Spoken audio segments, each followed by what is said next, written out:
3 infirmières ont disparu pendant leur garde de nuit à l'hôpital, laissant leur mère et tout le personnel traumatisés et désespérés de trouver des réponses. Mais 6 mois plus tard, un ouvrier d'entretien des égouts découvre quelque chose de choquant coincé dans un tuyau de drainage. Une découverte qui allait tout changer et révéler l'horrible vérité derrière leur disparition. La lumière du matin filtrait à travers les rideaux de la cuisine de Marie-Laurent alors qu'elle faisait les 100 pas, son téléphone portable pressé contre son oreille. La vapeur de son café intact s'élevait en volute dans l'air immobile de sa maison à Saint-Étienne. Cela faisait exactement 6 mois que sa fille Camille avait disparu sans laisser de traces avec ses 2 meilleures amies, Amélie Dubois et Élise Zhang. Je n'arrive toujours pas à croire qu'on doit gérer un problème d'eau en plus de tout le reste, soupira Marie dans le téléphone. Ma douche ce matin n'était que de la boue marron. Pareil ici, répondit Sophie Dubois, sa voix fatiguée par des mois d'inquiétude. Tout le quartier est touché.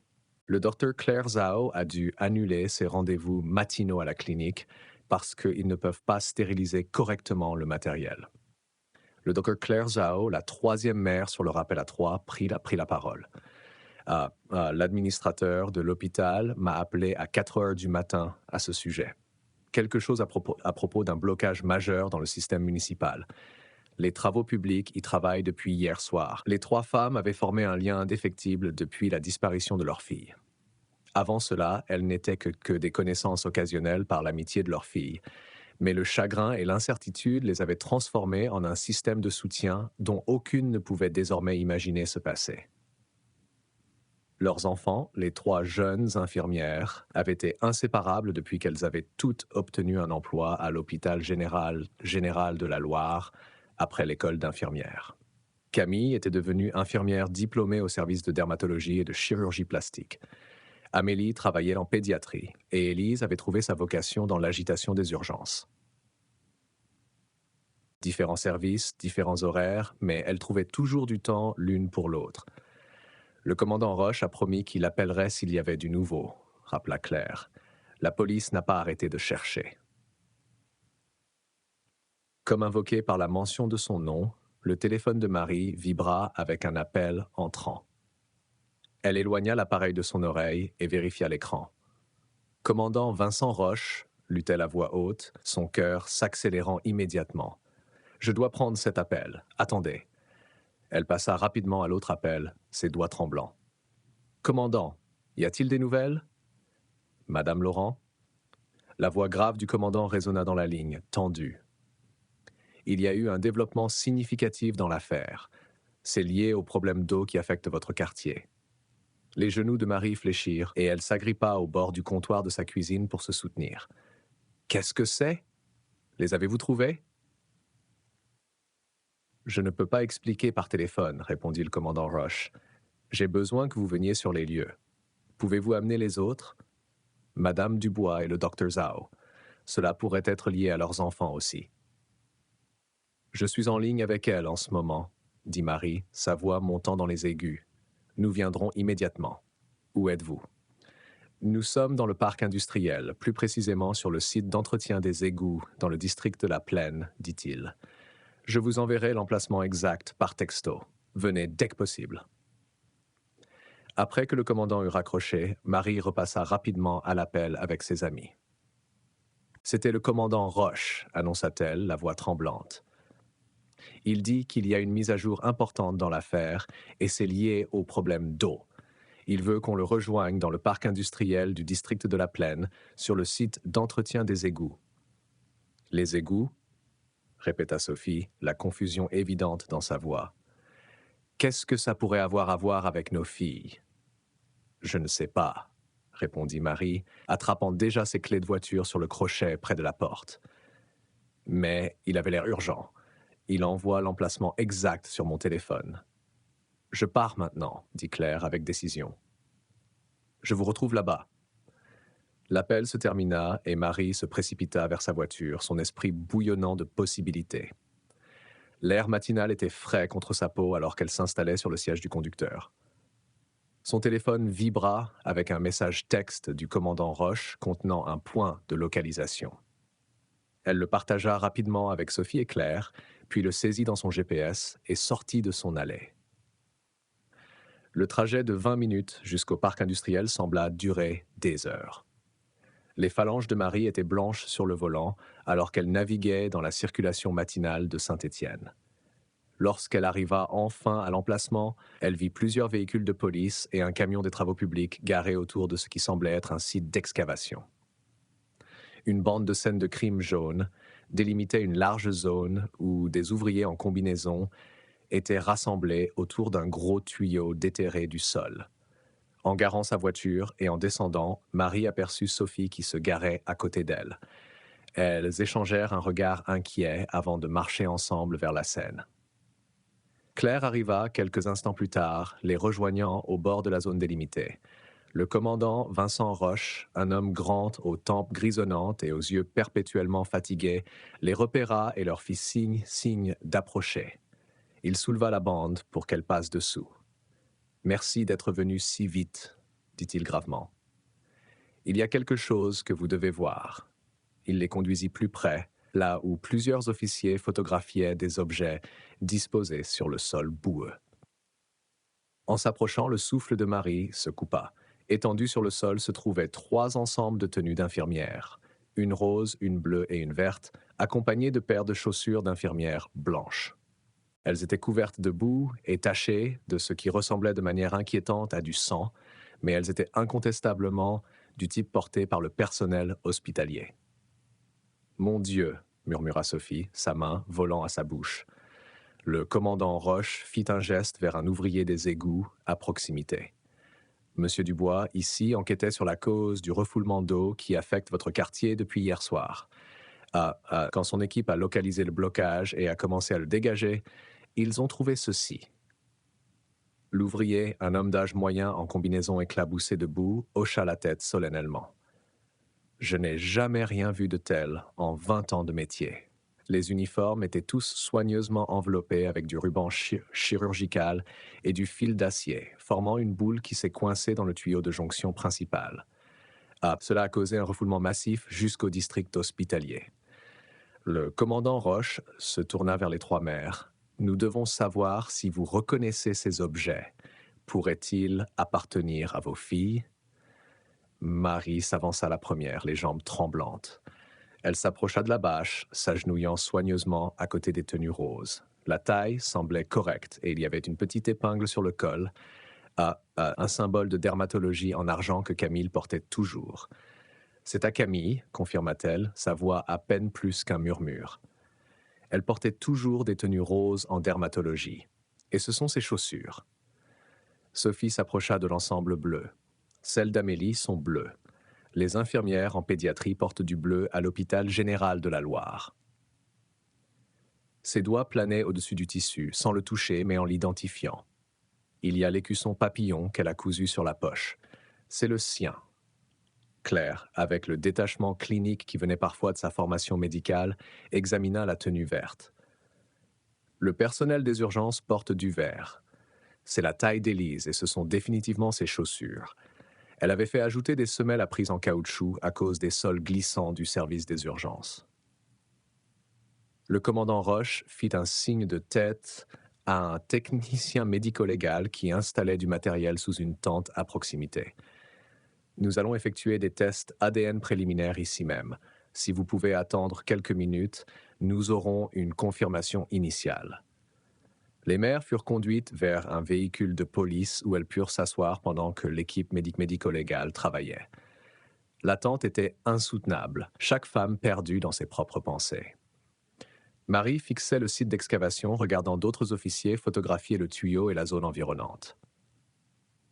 Après ce qui sembla une éternité, le commandant Roche s'approcha à nouveau.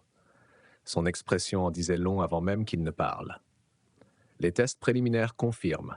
L'ADN des 3 uniformes correspond aux échantillons que vous avez fournis lorsque vos filles ont disparu, » dit-il calmement. Étant donné l'état du tissu et le peu de décoloration des couleurs, nous ne pensons pas qu'ils aient été dans le système d'égout pendant les 6 mois entiers. C'est une preuve récente. « Qu'est-ce que cela signifie ?» demanda Claire, son esprit médical calculant déjà les possibilités. Cela signifie, dit le commandant Roche, que quelqu'un a délibérément jeté ses uniformes récemment. La façon dont ils étaient attachés avec du fil suggère qu'il voulait qu'ils causent un blocage ou du moins qu'ils soient assez lourds pour couler et rester cachés. Ce n'était pas un accident. Nos filles. Sophie ne put finir la question. Nous n'avons aucune preuve de cela, l'assura rapidement le commandant. Ce que nous avons, c'est notre première vraie piste depuis des mois. Quelqu'un avait ses uniformes et ils ont essayé de s'en débarrasser d'une manière qui suggère qu'ils essaient de cacher des preuves ou peut-être voulaient que les preuves soient trouvées. Cette personne pourrait encore avoir des informations sur ce qui est arrivé à Camille, Amélie et Élise. Marie regarda les uniformes boueux, les tenues roses de sa fille, maintenant soigneusement placées dans un sac à preuves. Alors, que se passe-t-il maintenant? Maintenant, dit le commandant Roche avec détermination, nous suivons cette piste et comme les preuves ont été jetées récemment, nous avons de bien meilleures chances de retrouver celui qui a fait ça. Alors que l'équipe médico-légale continuait de traiter les preuves, une Citroën argentée s'arrêta au bord de la Seine. Marie observa un homme d'une quarantaine d'années sortir, sa posture rigide d'inquiétude, scrutant l'activité policière. Il portait des vêtements décontractés coûteux sous une veste légère, semblant s'être habillé à la hâte. « Docteur Vasseur !» appela le commandant Roche, reconnaissant le nouvel arrivant. Marie le reconnut immédiatement aussi, le doc Nicolas Vasseur, le dermatologue et chirurgien plastique qui avait supervisé Camille à l'hôpital. Il avait assisté aux premières réunions de recherche après la disparition des filles, mais avait progressivement cessé de venir au fil des semaines qui devenaient des mois. Le docteur s'approcha, offrant une ferme poignée de main au commandant. « Je viens de terminer ma garde de nuit et je rentrais chez moi quand j'ai remarqué tout ce remue-ménage, expliqua-t-il, passant une main dans ses cheveux noirs parfaitement coiffés. Y a-t-il eu un accident? J'ai vu le camion des travaux publics et je me suis inquiété. » Le commandant Roche expliqua brièvement la situation, désignant la zone de collecte des preuves. Nous avons retrouvé ce qui semble être les uniformes des infirmières disparues dans un blocage de tuyaux d'égout. C'est la première preuve significative que nous ayons trouvée en des mois. Les sourcils du docteur Vasseur se haussèrent et il lança un regard vers les trois mères avec une expression de sympathie. J'ai entendu parler des problèmes d'eau à l'hôpital hier soir. Les chirurgies ont failli être annulées à cause de cela.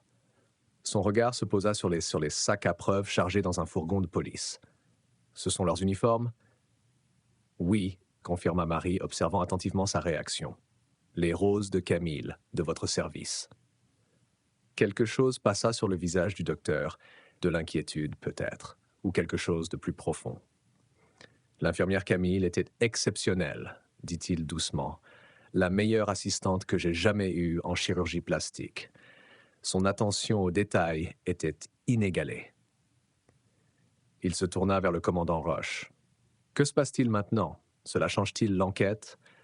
Avec ces preuves, nous passons d'une affaire de personnes disparues à une potentielle enquête criminelle, » expliqua le commandant. « Nous allons examiner les images de vidéosurveillance des entreprises près des points d'accès aux égouts et interroger à nouveau le personnel de l'hôpital. » Le docteur Vasseur hocha la tête pensivement. Cela semble être l'approche logique, bien que je ne travaille personnellement que les gardes de nuit à l'hôpital général maintenant. Il jeta un coup d'œil à sa montre. Pendant la journée, je gère ma propre clinique privée. Je viens juste de terminer ma garde de nuit et j'ai des patients qui m'attendent cet après-midi. Le commandant Roche sortit un petit carnet. Nous aimerions vous parler à nouveau dans le cadre de nos entretiens de suivi. Seriez-vous disponible à l'hôpital pendant votre garde ou devrions-nous programmer quelque chose à votre clinique privée? Les deux conviennent, dit le docteur Vasseur, fouillant dans sa poche pour une carte de visite. Voici les informations de ma clinique. Peut-être pourrions-nous organiser un autre moment. Mon emploi du temps est assez chargé avec les patients. Alors qu'il parlait, un fourgon de presse s'arrêta sur le site et des reporters commencèrent à décharger leur équipement. L'attitude du docteur Vasseur changea soudainement. Ses épaules se tendirent et il commença à regarder sa montre à plusieurs reprises. Je devrais vraiment y aller, dit-il, reculant d'un pas. J'ai besoin de me reposer avant mes rendez-vous de l'après-midi. Tenez-moi au courant des développements, s'il vous plaît. L'assistance de Camille me manque beaucoup. Le commandant Roche le remercia d'être passé et se tourna pour saluer l'équipe médiatique qui approchait. Le docteur Vasseur se retira rapidement vers sa voiture, ajustant sa veste en marchant. Marie remarqua quelque chose d'étrange dans son comportement. L'urgence soudaine à partir lorsque les médias arrivèrent. Alors que Sophie et Claire restaient pour se préparer aux inévitables interviews, Marie se surprit à courir après le docteur. Docteur Vasseur, attendez, appela-t-elle, le rattrapant au bord du parking. Il se retourna, la surprise évidente sur son visage. Madame Laurent, y a-t-il autre chose? Nous n'avons pas parlé depuis des mois, dit-elle, étudiant son visage. Comment allez-vous? Occupé, répondit-il, sa main reposant sur la portière de sa voiture. Ouvrir une clinique privée a été exigeant, mais gratifiant. J'aurais aimé qu'Émile soit là. Nous avons discuté de mes projets à plusieurs reprises. Elle était enthousiaste à l'idée de peut-être me rejoindre une fois que je serais établi. Un sourire triste toucha ses lèvres. Aucune autre infirmière n'a son expertise en soins post-opératoires pour les procédures faciales. Je ne savais pas que vous aviez ouvert votre propre clinique, dit Marie. Félicitations. Merci, répondit-il, semblant se détendre légèrement. Cela a toujours été ma vision d'avoir mon propre espace de consultation. La plupart des chirurgies se font encore à l'hôpital, bien sûr. Je n'ai pas encore tout l'équipement nécessaire à ma clinique. Avant que Marie ne puisse répondre, Sophie et Claire s'approchèrent, ayant visiblement décidé d'éviter les médias après tout. Docteur Vasseur, dit Claire avec un hochement professionnel. J'ai en fait pris un rendez-vous à votre clinique cet après-midi. J'ai un patient qui pourrait avoir besoin d'une chirurgie plastique et je voulais discuter du cas avec vous. Ah, Dr. Zhao, dit-il, une lueur de reconnaissance dans les yeux. Je vous ai dans mon emploi du temps. 14 heures, correct? C'est exact, confirma-t-elle. Le docteur conserva un sourire poli, mais Marie remarqua que ses doigts tambourinaient nerveusement contre la portière de sa voiture. Je m'excuse, mais je dois vraiment y aller. La nuit a été longue et j'ai besoin de me reposer avant de continuer le travail cet après-midi. Il hocha la tête à leur intention collectivement. Je vous verrai cet après-midi, Dr. Zhao. Alors qu'il s'éloignait, Marie se tourna vers Claire. Où est exactement sa nouvelle clinique? Claire sembla surprise par la question. Elle est sur l'avenue de la Libération, près de l'intersection principale avec la rue des Martyrs. Elle a ouvert le même mois où nos filles ont disparu. Je suis surprise que vous ne le saviez pas. Marie secoua lentement la tête. Avec tout ce qui s'est passé, j'ai cessé de remarquer quoi que ce soit en dehors de ce cauchemar. Elle marqua une pause, réfléchissant au comportement du docteur. Vous a-t-il semblé étrange tout à l'heure? Il semblait fatigué, offrit Sophie. Les gardes de nuit sont brutales. Je me souviens quand Amélie faisait sa rotation de nuit en soins intensifs néonatales. Elle était comme un zombie. Peut-être, murmura Marie, pas entièrement convaincue. Un reporter s'approcha d'eux, micro à la main, et Marie accepta à contre-cœur une brève interview. Elle parla de leur espoir continu de retrouver les filles et de sa conviction que celui qui avait jeté les uniformes serait finalement attrapé. Après les interviews, le commandant Roche rassembla à nouveau les trois mères. L'équipe médico-légale va continuer à traiter les preuves. Je vous tiendrai informé dès que nous aurons des informations plus concrètes du laboratoire et des experts en égout. Nous allons découvrir ce qui est arrivé à vos filles et qui a jeté ces uniformes. Le cœur lourd, mais avec un nouvel espoir, les trois femmes retournèrent à leurs voitures respectives, chacune traitant les choquants développements de la matinée à sa manière. Marie conduisit lentement à travers les rues familières de Saint-Étienne, son esprit rejouant les événements du matin. L'image des tenues roses, tachées de boue de Camille, revenait sans cesse devant ses yeux. Ces uniformes avaient été une source de fierté pour sa fille, le symbole tangible de son travail acharné à l'école d'infirmière et de son accomplissement à décrocher un poste à l'hôpital général de la Loire. En approchant d'un feu de circulation à l'intersection principale, quelque chose attira son regard. Au coin se dressait un bâtiment moderne avec une enseigne élégante indiquant Vasseur Médecine Esthétique. Le parking était vide, sauf pour une seule Citroën argentée, la voiture du docteur Vasseur. Il a dit qu'il rentrait chez lui pour se reposer, murmura Marie à elle-même, ralentissant sa voiture alors que le feu passait au rouge. À travers les grandes fenêtres du bâtiment, malgré l'intérieur sombre, elle pouvait distinguer des silhouettes. Le docteur Vasseur semblait engagé dans une conversation intense avec un autre homme. Le langage corporel du docteur était agité. Il gesticulait avec emphase, à un moment donné tendant la main vers le visage de l'autre homme. L'inconnu repoussa violemment la main du docteur, sa posture agressive. Marie observa, fascinée par la confrontation qui se déroulait comme un film muet à travers les fenêtres de la clinique. Ce dont ils discutaient rendait clairement le docteur Vasseur bouleversé. Un klaxon retentissant derrière elle la fit sursauter sur son siège. Levant les yeux, elle réalisa que le feu était passé au vert, et le conducteur derrière elle exigeait impatiemment qu'elle avance. Déconcertée, Marie appuya sur l'aérateur et continua à travers l'intersection, ses yeux jetant des coups d'œil dans le rétroviseur alors que la clinique disparaissait de sa vue. De quoi s'agissait-il ? Se demanda-t-elle à voix haute, serrant le volant. Le docteur avait semblé parfaitement calme sur la scène du crime, peut-être un peu évasif. Que s'était-il passé dans ce court laps de temps pour provoquer une confrontation si intense ? Marie conduisit un pâté de maison de plus avant de prendre une décision soudaine. À la prochaine occasion, elle effectua un demi-tour prudent et commença à retourner vers la clinique. La logique lui disait que ce n'était pas son affaire, mais elle ne pouvait se débarrasser de l'envie de s'assurer que le docteur était sain et sauf. Et après 6 mois d'impuissance dans la recherche de sa fille, toute anomalie semblait digne d'être investiguée. En approchant à nouveau de la clinique, elle fut surprise de voir à la fois la Citroën du docteur Vasseur et une moto qu'elle n'avait pas remarquée auparavant quitter le parking. La moto, un modèle sportif noir élégant, prit rapidement de l'avance, tandis que la voiture du docteur suivait à un rythme plus tranquille. « Au moins, il va bien », murmura Marie, soulagée que la confrontation n'ait pas dégénéré en violence physique. Pourtant, alors qu'elle continuait sur son trajet habituel vers la maison, coïncidant avec la direction prise par les deux véhicules, la curiosité la tiraillait, l'incitant à garder un œil sur leur destination. Elle se souvenait que le docteur Vasseur vivait dans un quartier résidentiel huppé non loin de cette zone.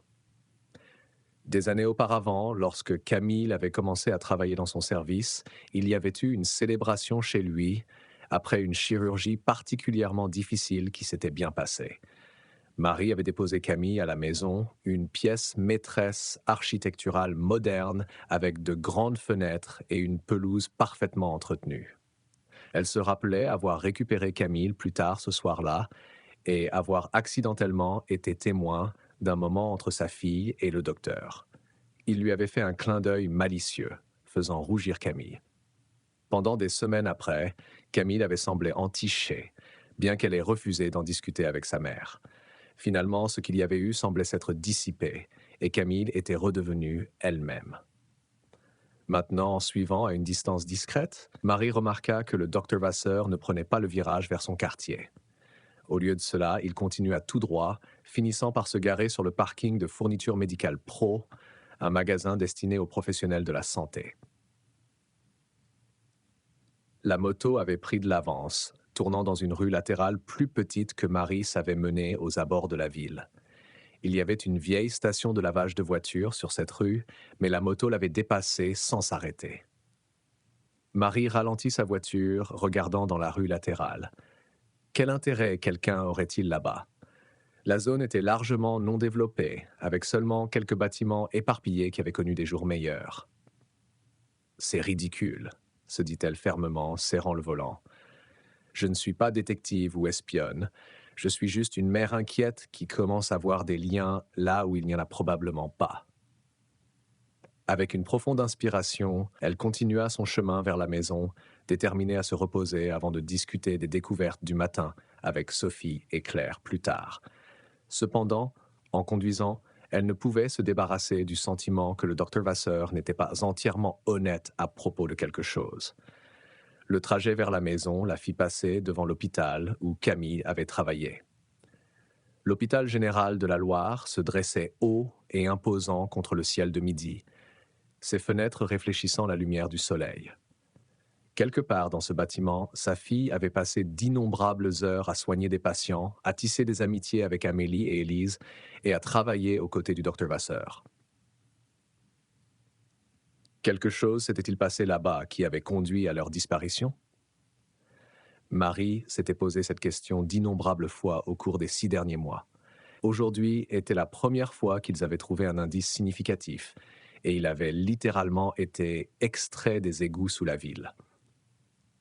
En arrivant enfin dans son allée, Marie ressentit le poids émotionnel du matin s'installer sur elle. La découverte des uniformes apportait à la fois espoir et crainte. L'espoir qu'il pourrait enfin apprendre ce qui s'était passé et la crainte de ce que cette vérité pourrait être. L'odeur familière du café emplit la cuisine de Marie alors qu'elle attendait que la cafetière finisse de couler. Après le tumulte émotionnel du matin, elle avait besoin de caféine pour s'éclaircir l'esprit. Elle se versa une tasse fumante et s'installa à son ordinateur, ouvrant son application de messagerie, espérant trouver une communication de Sophie ou Claire, mais elles étaient probablement aussi épuisées émotionnellement qu'elle et prenaient du temps pour tout assimiler. Marie passa à ses emails espérant des mises à jour du commandant Roche. Elle actualisa la page et, cette fois, un nouveau message apparut de sa part. Son cœur fit un bond alors qu'elle cliqua rapidement pour l'ouvrir. « Madame Laurent, commençait l'email, je voulais vous informer d'un développement significatif. Notre équipe médico-légale a trouvé des empreintes digitales partielles sur le fil d'acier utilisé pour envelopper les tenues des infirmières. Nous les avons comparées à notre base de données et avons identifié une correspondance. Marcel Durand, un membre connu d'un gang avec une arrestation antérieure pour vol à main armée dans un commerce il y a 3 ans. Il y a actuellement plusieurs mandats d'arrêt émis contre lui. Nous le considérons comme notre principal suspect et tenterons de le localiser à sa dernière adresse connue. Je vous tiendrai informé de tout développement ultérieur. » Marie lut l'email 2 fois, son café oublié alors qu'elle assimilait cette nouvelle information. Un nom. Enfin, un nom lié à la disparition de sa fille. Curieuse, elle ouvrit son navigateur web et rechercha Marcel Durand Saint-Étienne. La recherche renvoya plusieurs résultats, y compris un article de presse sur le vol dans le commerce. Elle cliqua dessus et trouva une photo d'identité judiciaire d'un homme dans la trentaine avec des tatouages étendus couvrant son visage et son cou. Ses yeux étaient durs, son expression défiante alors qu'il fixait l'appareil photo. Elle étudia l'image attentivement, essayant de se rappeler si elle avait déjà vu cet homme auparavant. Était-ce la personne qui discutait avec le doc Vasseur plus tôt? Elle n'avait pas eu une vue claire du visage de l'homme à travers les fenêtres de la clinique, et elle n'avait certainement pas remarqué de tatouage distinctif. De plus, il semblait hautement improbable que quelqu'un comme le docteur Vasseur s'associe à un criminel connu. « Ce ne peut pas être la même personne », murmura-t-elle à elle-même. Impossible. Marie attrapa son téléphone et composa le numéro de Sophie. Après 3 sonneries, son amie répondit. « As-tu reçu l'email du commandant Roche ?» demanda Marie sans préambule. « Oui, » répondit Sophie, la voix tendue. « Cette personne, Marcel Durand, j'ai repensé à quelque chose qu'Amélie m'a dit avant qu'elle ne disparaisse. »« Quoi donc ?» demanda Marie, se redressant. Dans les derniers jours avant sa disparition, Amélie a mentionné qu'elle avait l'impression d'être suivie. Elle disait avoir aperçu un homme avec des tatouages plusieurs fois près de l'hôpital et autour de son immeuble. La voix de Sophie tremblait légèrement. C'est pourquoi elle a commencé à rester chez Élise. Elle se sentait plus en sécurité là-bas. Marie fronça les sourcils, posant sa tasse sur le bureau. « Camille ne m'a jamais mentionné quelque chose comme ça. As-tu parlé de cela au commandant Roche ?»« Oui, juste après la disparition des filles, » dit Sophie. La police pensait que ça pouvait être significatif, mais sans preuve ou description claire, il ne pouvait pas faire grand-chose. Amélie a-t-elle déjà dit où exactement elle avait vu cet homme? Demanda Marie, son esprit s'emballant. Il y eut une pause sur la ligne alors que Sophie semblait se souvenir des détails. Je me souviens qu'elle a mentionné la rue des Alliés, près de cette vieille station de lavage de voitures. Elle disait l'avoir vue là-bas plusieurs fois en allant au travail. Le souffle de Marie se coupa. La vieille station de lavage était sur la même rue où le motard avait tourné plus tôt, celui qui discutait avec le docteur Vasseur. Sophie, j'ai vu quelque chose d'étrange aujourd'hui, commença Marie, puis elle raconta ses observations du docteur Vasseur à sa clinique et de l'homme à la moto. La rue avec la station de lavage est la même que tu viens de mentionner. Tu penses qu'il y a un lien? Demanda Sophie, semblant sceptique. Le docteur Vasseur est un chirurgien respecté. Pourquoi serait-il impliqué avec quelqu'un comme Marcel Durand? Je ne sais pas, admit Marie. Peut-être que ce n'est rien. Mais le timing semble bizarre, non? Notre équipe médico-légale a trouvé des empreintes digitales partielles sur le fil d'acier utilisé pour envelopper les tenues des infirmières. Nous les avons comparées à notre base de données et avons identifié une correspondance. Marcel Durand, un membre connu d'un gang avec une arrestation antérieure pour vol à main armée dans un commerce il y a 3 ans. Il y a actuellement plusieurs mandats d'arrêt émis contre lui. Nous le considérons comme notre principal suspect et tenterons de le localiser à sa dernière adresse connue. Je vous tiendrai informé de développements ultérieurs. Marie lut l'email 2 fois, son café oublié alors qu'elle assimilait cette nouvelle information. Un nom. Enfin, un nom lié à la disparition de sa fille. Curieuse, elle ouvrit son navigateur web et rechercha Marcel Durand Saint-Étienne. La recherche renvoya plusieurs résultats, y compris un article de presse sur le vol dans le commerce. Elle cliqua dessus et trouva une photo d'identité judiciaire d'un homme dans la trentaine, avec des tatouages étendus couvrant son visage et son cou. Ses yeux étaient durs, son expression défiante alors qu'il fixait l'appareil photo. Elle étudia l'image attentivement, essayant de se rappeler si elle avait déjà vu cet homme auparavant. Était-ce la personne qui discutait avec le Dorvasseur plus tôt? Elle n'avait pas eu une vue claire du visage de l'homme à travers les fenêtres de la clinique, et elle n'avait certainement pas remarqué de tatouage distinctif. De plus, il semblait hautement improbable que quelqu'un comme le docteur Vasseur s'associe à un criminel connu. « Ce ne peut pas être la même personne », murmura-t-elle à elle-même. Impossible. Marie attrapa son téléphone et composa le numéro de Sophie. Après 3 sonneries, son amie répondit. « As-tu reçu l'email du commandant Roche ?» demanda Marie sans préambule. « Oui, » répondit Sophie, la voix tendue. « Cette personne, Marcel Durand, j'ai repensé à quelque chose qu'Amélie m'a dit avant qu'elle ne disparaisse. »« Quoi donc ?» demanda Marie, se redressant. Dans les derniers jours avant sa disparition, Amélie a mentionné qu'elle avait l'impression d'être suivie. Elle disait avoir aperçu un homme avec des tatouages plusieurs fois près de l'hôpital et autour de son immeuble. La voix de Sophie tremblait légèrement. C'est pourquoi elle a commencé à rester chez Élise. Elle se sentait plus en sécurité là-bas. Marie fronça les sourcils, posant sa tasse sur le bureau.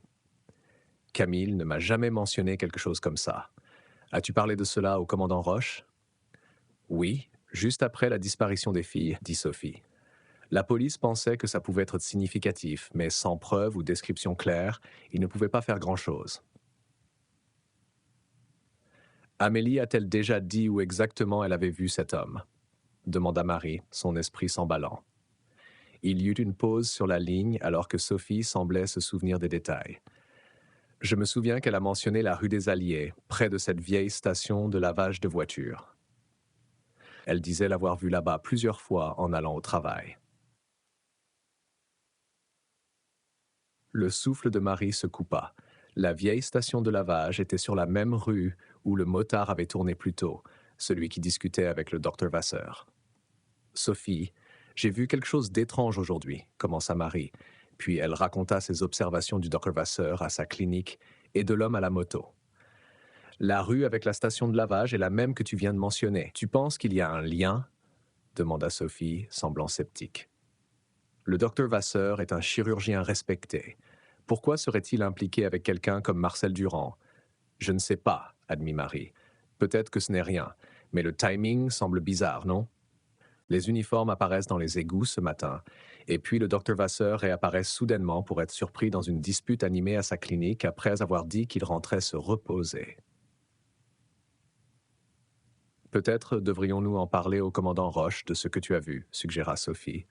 Je le ferai, mais je veux être sûr avant de commencer à faire des accusations.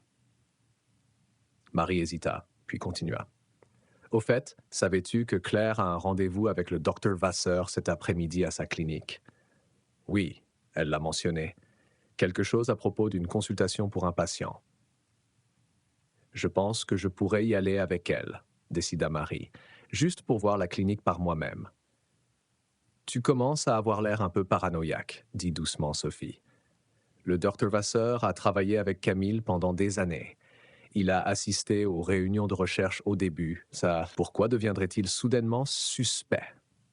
Je ne dis pas qu'il l'est, se défendit Marie. Mais quelque chose ne va pas. Ça ne va pas depuis ce matin quand il est apparu au parc industriel.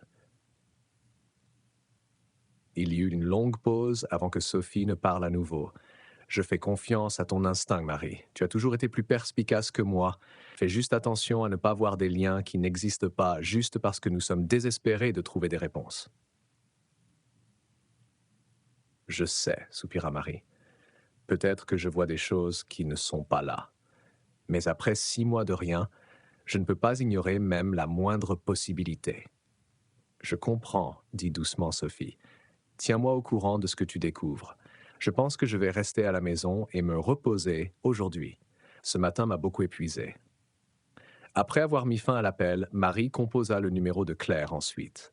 Quand son ami répondit, Marie la mit rapidement au courant de l'email du commandant Roche et de sa conversation avec Sophie. Un homme avec des tatouages, réfléchit Claire. Élise n'a jamais mentionné quelqu'un qui la suivait, mais elle n'aurait pas voulu m'inquiéter. Elle a toujours été si indépendante. Claire, à propos de ton rendez-vous avec le docteur Vasseur cet après-midi, cela te dérangerait-il si je venais avec toi? Demanda Marie. Bien sûr que non, répondit Claire. Pour être honnête, je ne suis pas sûr d'avoir envie de conduire après ce matin. Peut-être pourrions-nous y aller ensemble. J'entrerai dans le hall pendant ton rendez-vous, et ensuite nous pourrons parler de ce qui s'est passé aujourd'hui, dit Marie. Et Claire, as-tu trouvé que le docteur Vasseur semblait étrange ce matin sur les lieux? Claire marqua une pause avant de répondre. Les médecins sont liés par une éthique et des serments stricts, Marie. Quelqu'un avec la réputation du docteur Vasseur ne risquerait pas sa carrière en faisant quelque chose d'illégal ou de dangereux. Il était probablement juste fatigué de sa garde de nuit et l'homme que tu avais vu pourrait avoir été un patient difficile. Ça arrive parfois. Tu as probablement raison, concéda Marie, bien qu'elle ne soit pas entièrement convaincue. À quelle heure est ton rendez-vous? Je viendrai te chercher.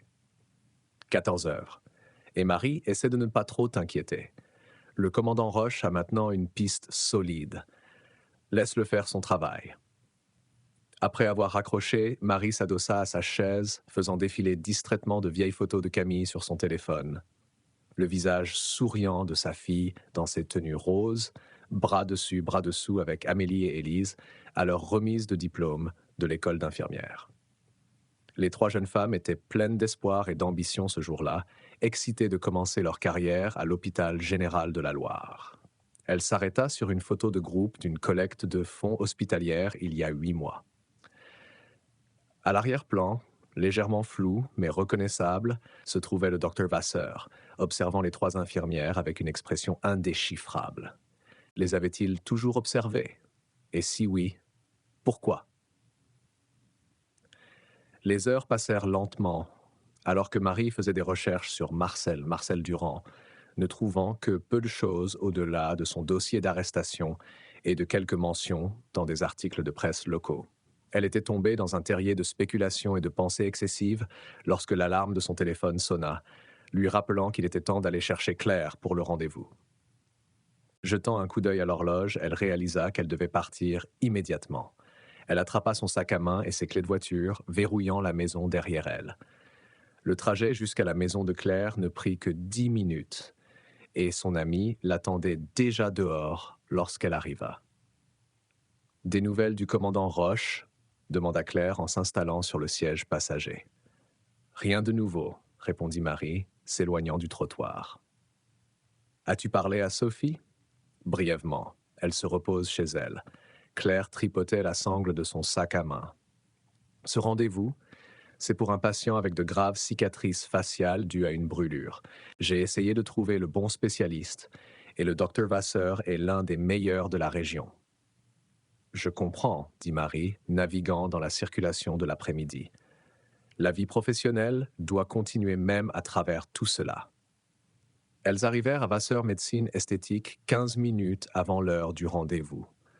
L'extérieur de la clinique était élégant et moderne. Des fenêtres du sol au plafond, encadrées par un travail de pierre gris minimaliste.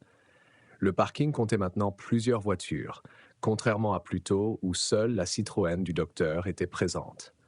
En entrant dans la zone de réception, elles furent accueillies par une jeune femme en tenue médicale élégante derrière un bureau incurvé. « Bonjour. Avez-vous un rendez-vous » demanda-t-elle avec un sourire exercé. « Oui, docteur Claire Zhao à 14 heures, » répondit Claire, présentant sa carte d'identité hospitalière. La réceptionniste tapa sur son ordinateur, puis son expression devint apologétique. « Je suis désolé, docteur Zhao, mais le docteur Vasseur a annulé tous ses rendez-vous de l'après-midi en raison d'une urgence. Nous avons essayé de contacter tout le monde, mais quelques appels sont tombés sur la messagerie vocale. » « Une urgence ?» répéta Claire, jetant un regard à Marie. « Tout va bien ?» « On ne m'a donné aucun détail, » dit la réceptionniste, « juste l'instruction de reprogrammer tous les patients d'aujourd'hui. »« Sera-t-il à l'hôpital général de la Loire à la place ?» insista Claire. La jeune femme secoua la tête. « Je n'ai pas été informée à ce sujet. Je peux vous reprogrammer pour demain ou début de la semaine prochaine, si vous voulez. » Pendant ce temps, Marie s'était approchée des grandes fenêtres donnant sur le parking. « Sa voiture est toujours là, » observa-t-elle, pointant la Citroën argentée garée dans l'espace réservé. « Est-il déjà parti ?» La réceptionniste hésita avant de répondre. « Le docteur Vasseur est toujours dans son bureau. Il a dit qu'il partirait bientôt, mais a demandé à ne pas être dérangé. » Marie et Claire échangèrent un regard avant de remercier la réceptionniste et de sortir. En traversant le parking vers la voiture de Marie, elles passèrent devant la Citroën du docteur Vasseur. Marie ralentit, son attention attirée par quelque chose sur la banquette arrière. À travers la fenêtre de la voiture, elle pouvait voir que la banquette arrière était remplie d'équipements médicaux. Une bouteille d'oxygène, ce qui semblait être des appareils de surveillance, et, plus notablement, un brancard portable plié. « Claire, regarde ça », murmura Marie, désignant la voiture. « Pourquoi aurait-il tout cet équipement dans son véhicule personnel ? La clinique n'a-t-elle pas son propre transport médical ?» Claire jeta un coup d'œil par la fenêtre, fronçant les sourcils. C'est inhabituel. La plupart des cliniques ont des véhicules dédiés pour le transport d'équipements, surtout quelque chose d'encombrant comme un brancard. Quelque chose ne va pas, dit Marie, s'éloignant de la voiture alors qu'un autre patient approchait de la clinique. D'abord la dispute ce matin, maintenant l'annulation des rendez-vous, mais il est toujours là, Marie est toujours là, et tout cet équipement. Et là. Marie, dit doucement Claire, touchant son bras, je pense que tu pourrais trop réfléchir. Mets-toi à sa place. C'est un docteur occupé qui travaille à la fois à l'hôpital et dans sa propre clinique. Peut-être y a-t-il une explication parfaitement raisonnable. Elles montèrent dans la voiture de Marie, mais au lieu de démarrer le moteur, elle resta assise à fixer le bâtiment de la clinique. Devrions-nous attendre et voir ce qu'il fait? Où il va? Ça frise l'espionnage, dit Claire avec inquiétude. Pourquoi n'allons-nous pas chez Sophie à la place? Ce serait mieux de rester ensemble que de passer du temps seul à trop réfléchir à cette situation. Marie hésita, puis hocha la tête à contre-cœur. Tu as raison, tout cela commence à me taper sur les nerfs. Elle démarra la voiture et s'arrêta à l'intersection, attendant que le feu passe au vert. Dans son rétroviseur, elle vit du mouvement sur le parking de la clinique. Le docteur Vasseur se précipitait vers sa voiture, portant une petite mallette. « Regarde », dit Marie doucement. « Il part maintenant. » Elles regardèrent le docteur monter dans sa Citroën et sortir rapidement de son emplacement. Il s'arrêta à l'intersection à côté d'elle, positionnant sa voiture dans la voie à leur droite. De ce point de vue proche, elle pouvait le voir clairement à travers sa fenêtre latérale. Le docteur Vasseur était au téléphone, inconscient de leur présence. Son expression était tendue, presque paniquée, alors qu'il gesticulait sauvagement avec sa main libre. À un moment, il frappa sa paume contre le volant de frustration. « S'il vous plaît », l'entendirent-elles s'exclamer à travers la fenêtre partiellement ouverte. Le mot suivant était faible, mais immistacable. « Dangereux ». Son expression s'adoucit alors, passant de la colère à quelque chose proche de la supplication, alors qu'il continuait l'appel, regardant droit devant lui et totalement inconscient que Marie et Claire l'observaient. Quand le feu passa au vert, la voiture du docteur Vasseur accéléra rapidement, s'avançant devant elle dans le flux de la circulation. Derrière elle, une voiture klaxonna impatiemment. Marie, surprise par ces observations, traversa rapidement l'intersection. Sans décider consciemment de le faire, elle se retrouva à suivre la Citroën du docteur à une distance discrète. « Marie, qu'est-ce que tu fais ?» demanda Claire, sa voix teintée d'inquiétude. « Ça ne me semblait pas normal, » répondit Marie, gardant la voiture argentée en vue. « Penses-tu que c'était normal ? Nous n'allons pas suivre le docteur comme dans un film de détective, » protesta Claire. L'infirmière a dit que c'était une urgence. C'est naturel qu'il soit bouleversé ou inquiet dans cette situation. C'est irrationnel, Marie. Nous devrions juste aller chez Sophie, nous calmer et attendre les mises à jour du commandant Roche. Marie était sur le point de céder quand elle vit la voiture du docteur Vasseur faire un virage soudain à une intersection sur la rue des Alliés. La route, avec la vieille station de lavage que Sophie avait mentionnée, la même rue où le motard avait tourné plus tôt ce jour-là. Claire, ce n'est pas le chemin vers l'hôpital général de la Loire, dit Marie, relâchant l'accélérateur alors qu'elles approchaient de l'intersection. Si le docteur avait une procédure d'urgence, ne se dirigerait-il pas là-bas? C'est le seul hôpital de cette ville. Claire sortit son téléphone et ouvrit une application de carte. Après un moment, elle leva les yeux avec un froncement. « Tu as raison. Il n'y a ni hôpital ni établissement médical sur cette route, hésita-t-elle, puis ajouta « ni de zone résidentielle non plus. » C'était toute la confirmation dont Marie avait besoin. Elle tourna sur la rue des Alliés, suivant la voiture du docteur Vasseur à distance. Aucune des deux femmes ne parlait alors qu'elle laissait derrière elle les parties familières de Saint-Étienne, le paysage urbain cédant progressivement la place à des zones plus industrielles et moins entretenues. Après environ 15 minutes de conduite, elles se retrouvèrent sur une route rurale bordée de champs, envahie par la végétation. Devant, la Citroën du docteur Vasseur s'engagea dans le parking de ce qui semblait être un bâtiment abandonné. Une enseigne usée, partiellement obscurcie par des branches non taillées, l'identifiait comme « clinique vue des champs ». Marie ralentit sa voiture, s'arrêtant dans une station-service de l'autre côté de la rue. De ce point de vue, elle pouvait observer les mouvements du docteur sans être remarquée.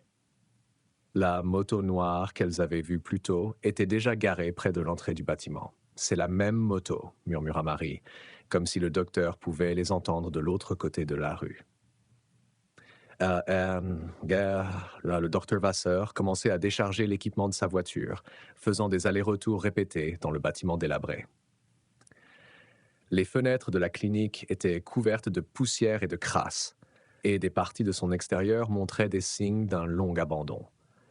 Pourquoi effectuerait-il une procédure d'urgence dans un endroit pareil? Demanda Claire, son scepticisme professionnel prenant finalement le dessus sur sa défense de son collègue. Et qui est le patient? Peut-être l'homme que j'ai vu ce matin, suggéra Marie. Celui avec la moto? Claire sortit son téléphone. J'appelle le commandant Roche. C'est plus que suspect maintenant.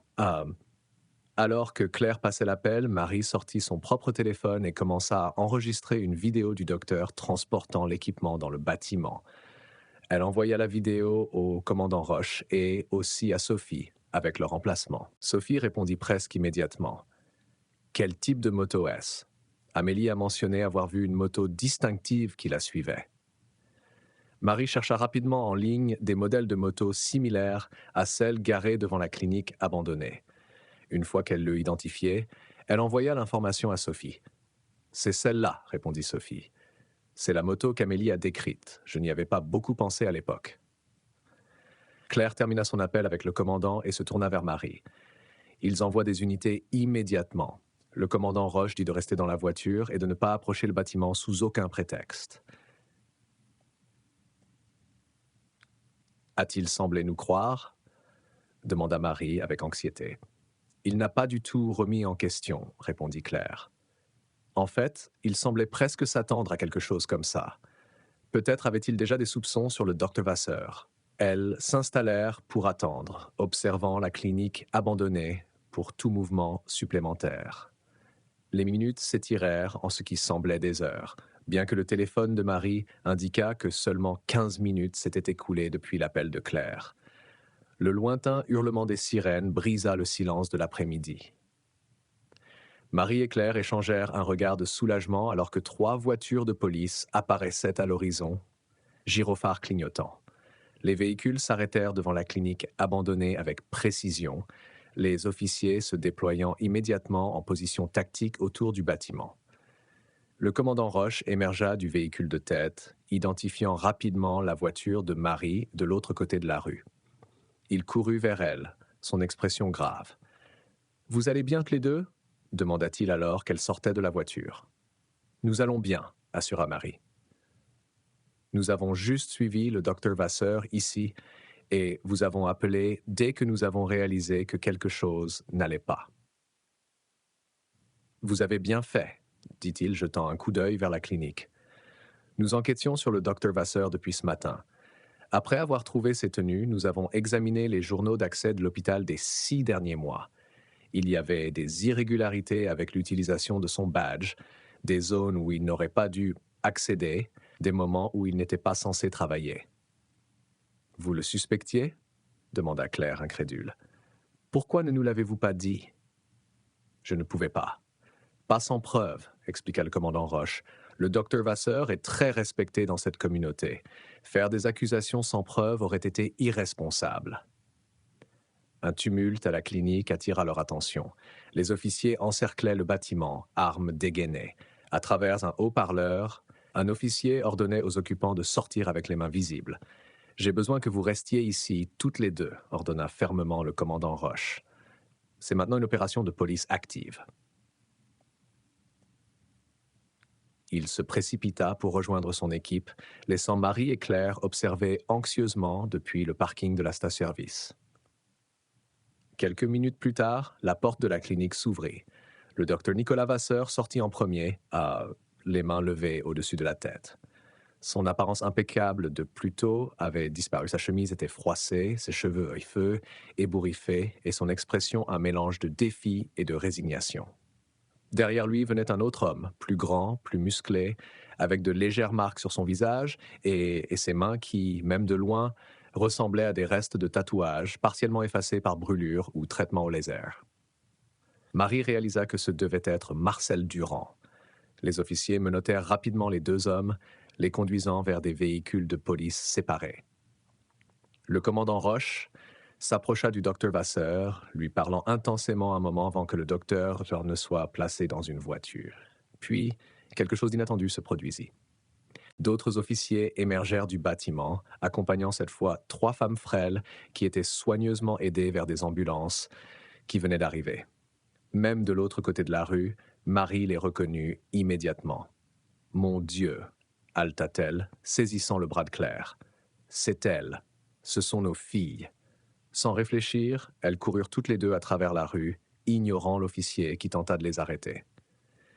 Camille, Amélie et Élise étaient soigneusement chargées sur des brancards, paraissant sévèrement dénutries et désorientées. Leurs visages, autrefois vibrants, étaient émaciés, leurs yeux creux après des mois de captivité.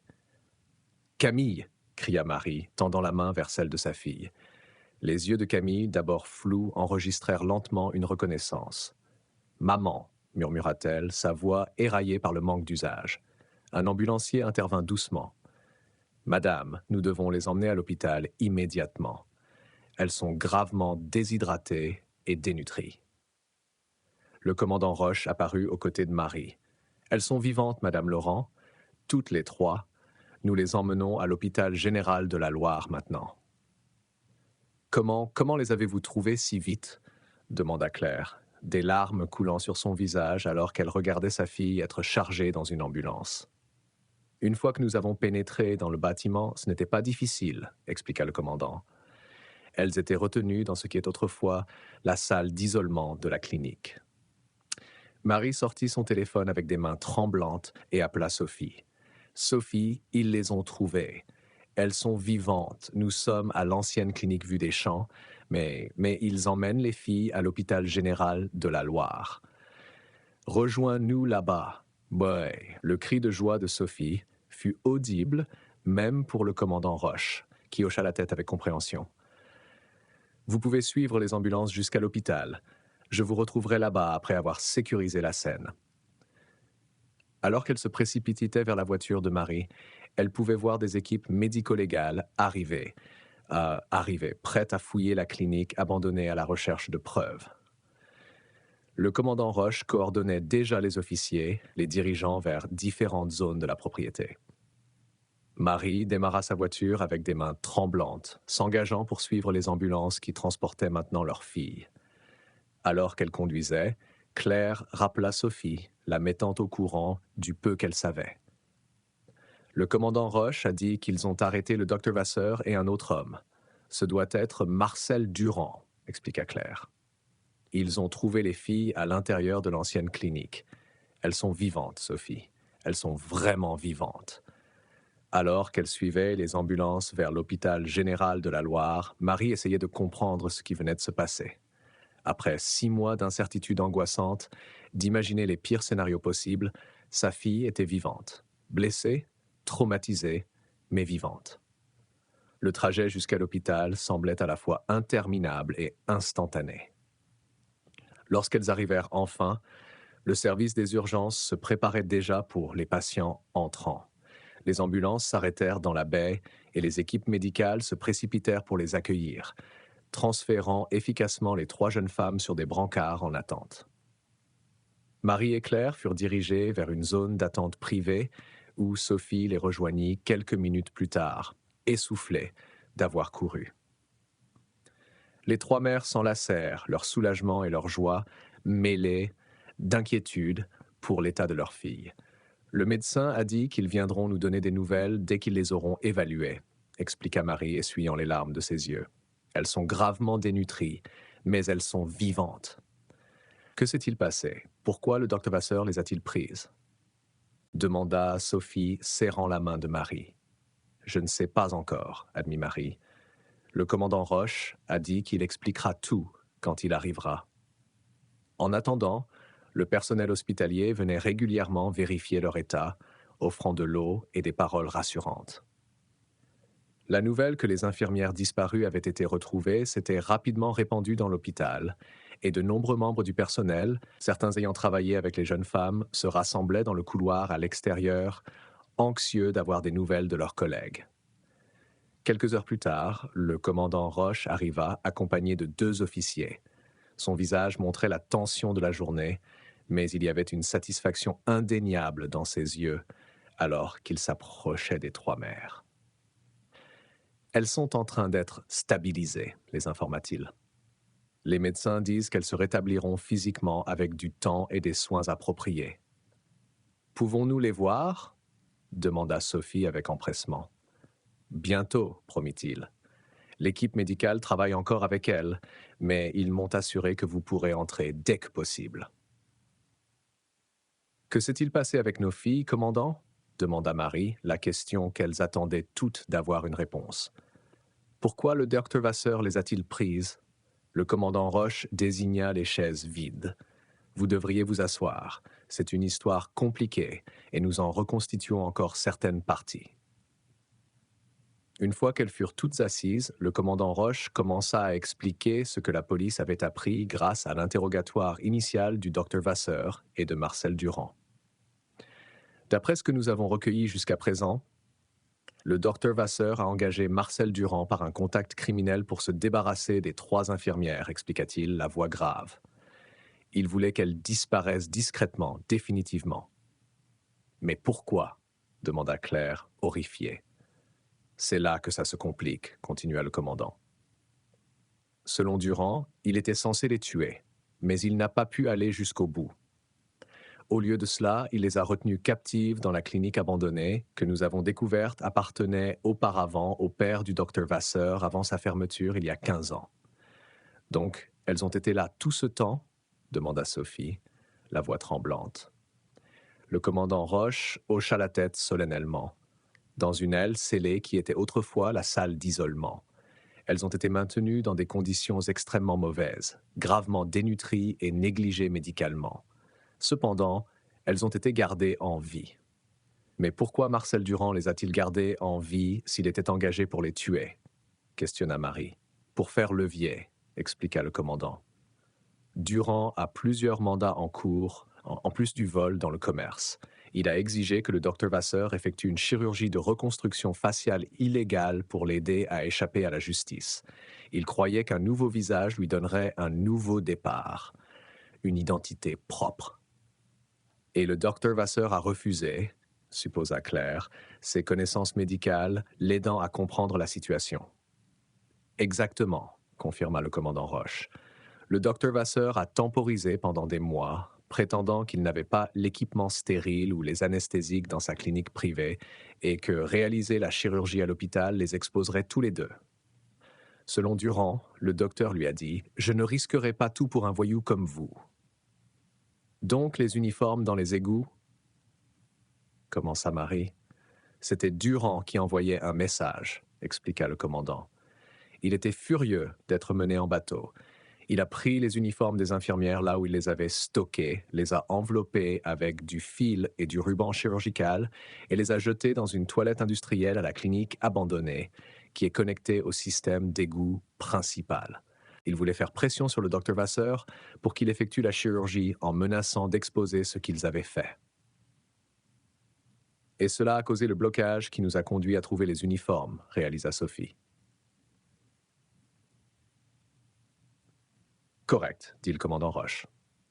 Quand nous avons enquêté sur la piste de Marcel Durand à partir des empreintes digitales, nous sommes allés à sa dernière adresse connue. Mais bien sûr, il n'y était pas. Il était resté à la clinique abandonnée tout ce temps, surveillant les infirmières. « A-t-il tout avoué » demanda Claire. « Oui, assez facilement, » répondit le commandant. Il semblait presque soulagé d'être attrapé. Ses mots exacts étaient « C'est le doc qui a tout organisé. Je n'ai fait que le sale boulot. » Une infirmière apparut à la porte, interrompant leur conversation. « Excusez-moi, mais une des patientes demande à vous parler, commandant. » Elle dit que c'est important. « Laquelle » demanda Marie avec anxiété. « Camille Laurent, » répondit l'infirmière. Elle est plus stable que les autres et insiste pour parler au commandant immédiatement. Le commandant Roche se leva. « Je vais voir ce qu'elle a à dire. Cela pourrait aider à combler certaines des pièces manquantes. » « Puis-je venir avec vous ?» supplia Marie. « J'ai besoin de voir ma fille. » Après un moment de réflexion, le commandant hocha la tête. « D'accord, mais elle est encore très faible, alors laissez-la parler à son propre rythme. » Ils suivirent l'infirmière dans le couloir jusqu'à une chambre privée où Camille était allongée dans un lit d'hôpital, des perfusions attachées à ses bras et des équipements de surveillance bipant régulièrement à côté d'elle. Malgré son apparence frêle, ses yeux étaient alertes et déterminés. « Maman ?» murmura-t-elle alors que Marie se précipitait à ses côtés, enlaçant soigneusement sa fille. « Oh, Camille !» sanglota Marie, caressant les cheveux de sa fille. « Je n'ai jamais perdu espoir. » Après un moment, Camille tourna son attention vers le commandant Roche. « Vous devez savoir pourquoi il a fait ça, » dit-elle, sa voix faible mais résolue. « Prenez votre temps, » l'encouragea-t-il, rapprochant une chaise du lit. Camille prit une inspiration tremblante.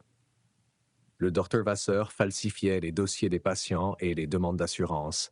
Il était aussi inapproprié avec les patients sous sédation pendant les procédures. Elle détourna le regard, visiblement mal à l'aise avec les détails. J'ai commencé à remarquer des incohérences dans la paperasse il y a environ 7 mois. Des choses qui ne collaient pas. « L'avez-vous confronté ?» demanda le commandant Roche. Camille secoua légèrement la tête. « Pas directement. J'avais peur de perdre mon emploi. J'en ai d'abord parlé à Amélie et Élise. Nous avons décidé de rassembler des preuves avant de le signaler à l'administration de l'hôpital. Donc, vous enquêtiez sur lui?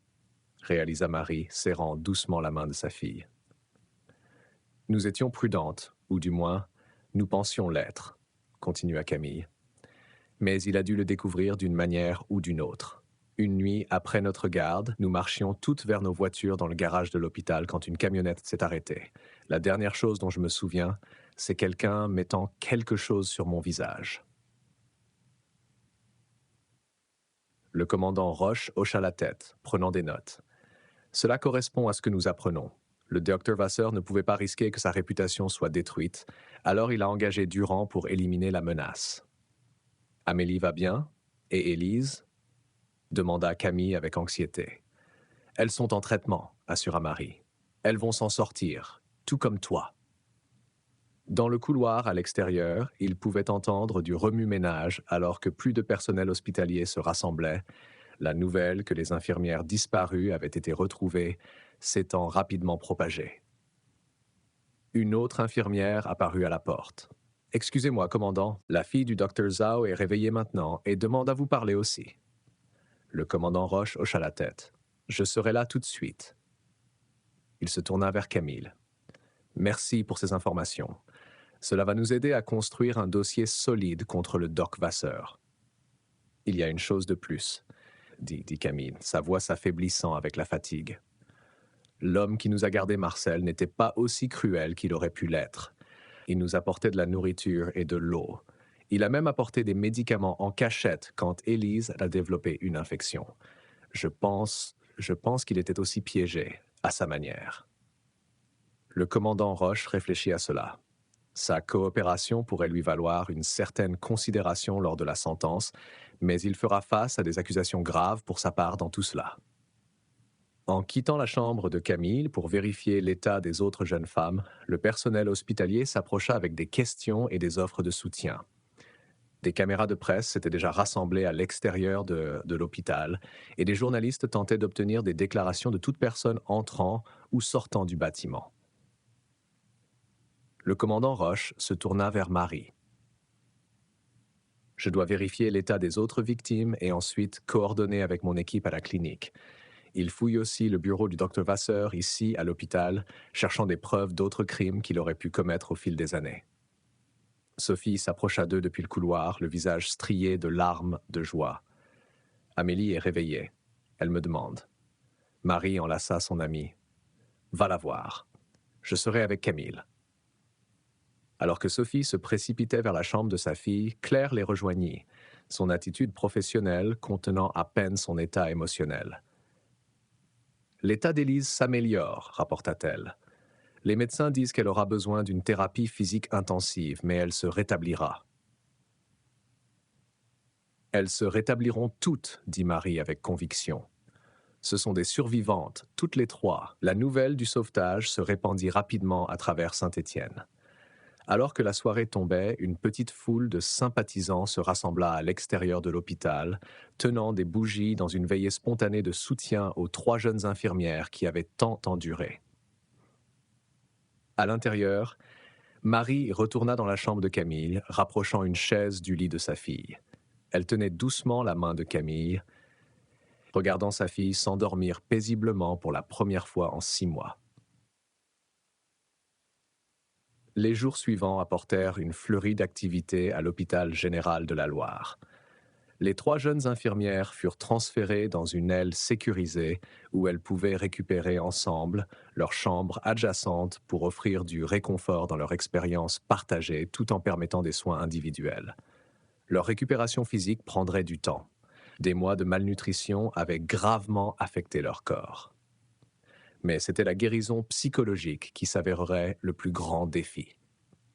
Des psychologues hospitaliers commencèrent des séances de thérapie douce, les aidant à traiter le traumatisme de leur captivité. Une semaine après leur sauvetage, Marie arriva à l'hôpital et trouva Camille assise dans un fauteuil roulant près de la fenêtre de sa chambre. Bien qu'encore émacié, un peu de couleur était revenu à ses joues et ses yeux avaient plus de l'éclat qui l'avait toujours caractérisé. « Maman », salua-t-elle avec un petit sourire. Sophie et Claire sont là aussi. Nous allons toutes nous réunir dans la chambre d'Élise. Marie aida à pousser le fauteuil de sa fille dans le couloir jusqu'à l'endroit où Sophie et Claire attendaient déjà avec leur fille. La scène était émouvante, mais pleine d'espoir. 3 mères réunies avec leurs enfants contre toute attente. Les médecins disent que nous pourrons probablement rentrer à la maison dans 1 semaine, annonça Amélie, sa voix plus forte qu'elle ne l'avait été depuis leur sauvetage, avec des infirmières à domicile, bien sûr. Et beaucoup de compléments nutritionnels, ajouta Élise, ses connaissances médicales s'affirmant malgré son épreuve. Notre masse musculaire est sévèrement réduite. Le commandant Roche arriva peu après, frappant poliment à la porte ouverte avant d'entrer. « Mesdames, j'espère ne pas vous interrompre. »« Pas du tout, » assura Claire. « Nous discussions du calendrier de récupération. J'ai des mises à jour sur l'affaire que je pensais que vous voudriez entendre, dit-il, prenant un siège que Marie lui offrit. Le docteur Vasseur a été formellement inculpé de multiples crimes, y compris enlèvement, complot de meurtre, fraude à l'assurance et plusieurs chefs de faute professionnels médicales. Et Marcel Durand, demanda doucement Camille. Il coopère pleinement, expliqua le commandant Roche. En échange de son témoignage contre le docteur Vasseur, le procureur envisage des accusations réduites. Il purgera quand même une peine, mais ses actions pour vous garder en vie et finalement rendre possible la découverte des uniformes joueront en sa faveur. Le docteur Vasseur a-t-il expliqué pourquoi il ne nous a pas simplement licenciés ? Demanda Élise, la question qu'elle se posait toute. Pourquoi aller à de tels extrêmes ? Selon sa déclaration, ce n'était pas seulement à cause de la fraude à l'assurance que vous avez découverte, révéla le commandant. Sa clinique privée était profondément endettée. Il avait contracté d'énormes prêts pour l'établir et il utilisait des demandes d'assurance frauduleuses pour la maintenir à flot. Si vous l'aviez signalé, il aurait perdu sa licence médicale, sa clinique, tout. Donc, il a décidé que nos vies valaient la peine d'être sacrifiées à la place, dit amèrement Amélie. Il y a plus, continua le commandant Roche. Quand nous avons fouillé son bureau à l'hôpital et sa clinique, nous avons trouvé des preuves d'autres crimes remontant à des années, de multiples incidents de conduite inappropriée avec des patients sous sédation, des dossiers médicaux falsifiés, même du vol de médicaments sur ordonnance. Il avait construit sa carrière et sa réputation sur une fondation de tromperie. « Et personne n'a rien soupçonné ?» demanda Sophie, incrédule. « Il était très prudent, » expliqua le commandant, jusqu'à ce que Camille commence à remarquer des incohérences. Selon sa confession, il a paniqué lorsqu'il a réalisé qu'elle documentait ses activités. Quand il a appris qu'elle s'était confiée à Amélie et Élise, il vous a toutes 3 considérées comme des menaces à éliminer. Comment s'est-il connecté à Marcel Durand ?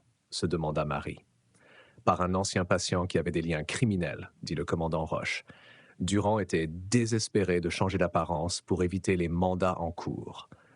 Le docteur Vasseur lui a promis une reconstruction faciale en échange de la gestion des 3 infirmières.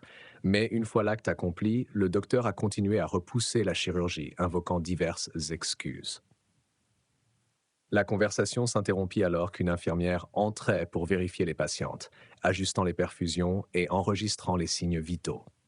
Après son départ, Camille prit la parole, sa voix pensive. « Je me souviens du dernier jour avant notre disparition, dit-elle. J'organisais des dossiers de patients et j'ai trouvé des facturations en double pour des procédures qui n'avaient pas été effectuées. Quand j'en ai parlé au docteur Vasseur, il a balayé cela comme une erreur administrative, mais le regard dans ses yeux, j'aurais dû savoir que quelque chose n'allait pas. Tu n'aurais pas pu prévoir cela, assura Marie. Personne n'aurait pu. Plus tard cet après-midi, alors que les mères se préparaient à partir pour la journée, Camille demanda à Marie de rester un moment. Je pensais à toi, confessa-t-elle, les larmes montant aux yeux. Pendant les pires moments, quand j'étais sûre que nous ne survivrions pas, je continuais à t'imaginer à la maison en train de m'attendre. Ça m'a donné la force de tenir. Marie enlaça sa fille avec précaution, attentive à son état fragile. « Je n'ai jamais à m'abandonner, murmura-t-elle. Pas un seul jour. » À l'extérieur de la chambre d'hôpital, Sophie et Claire attendaient, leurs propres émotions à peine contenues. Les trois mères avaient été forgées en une unité indestructible par leur épreuve commune.